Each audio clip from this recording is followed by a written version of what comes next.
Hey everyone, talking about Empire by Boadicea the Victorious.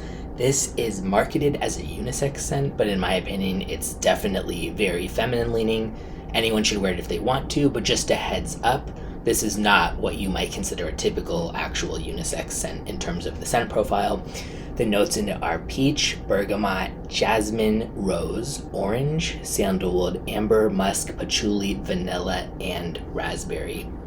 So when it first opened up, I was kind of thinking, okay, I guess it smells nice, but it just smells like a typical designer that would be marketed to women.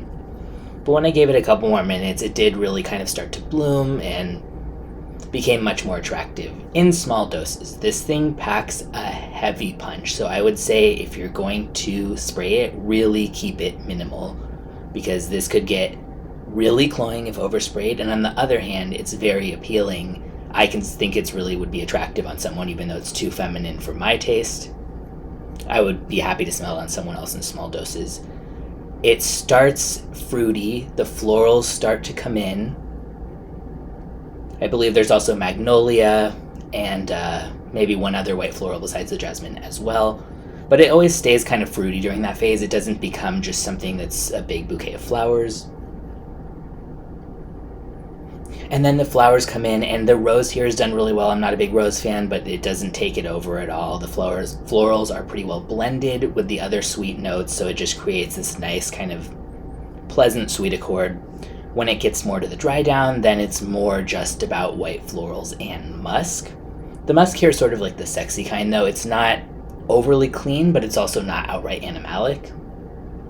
So overall, say that this cost $90, $100 for 100 ml. Yeah, I would think it would be definitely a good one to check out if you like fruity florals. But this costs almost $500 for 100 ml. Is it worth it? To me, I would say absolutely not. There are so many designer scents marketed to women that smell similar scent profiles. Yeah, this maybe smells a bit higher quality, but not to the extent of being $500. The bottle's really nice, I'll give it that, but you can get a sample for $8. I'll put a link in the description where you can get a bottle or a sample. If you're interested in it, I definitely do not recommend blind buying anything at that price, let alone this. But yeah, if you're a fan of fruity florals and sweet stuff and you like musk like that, maybe this would be worth it to you, because especially since you can get so much out of so few sprays with how strong it is. But ultimately, smells pleasant, smells nice, even attractive, perfectly appealing, but you can spend a third of this and get something probably just as good.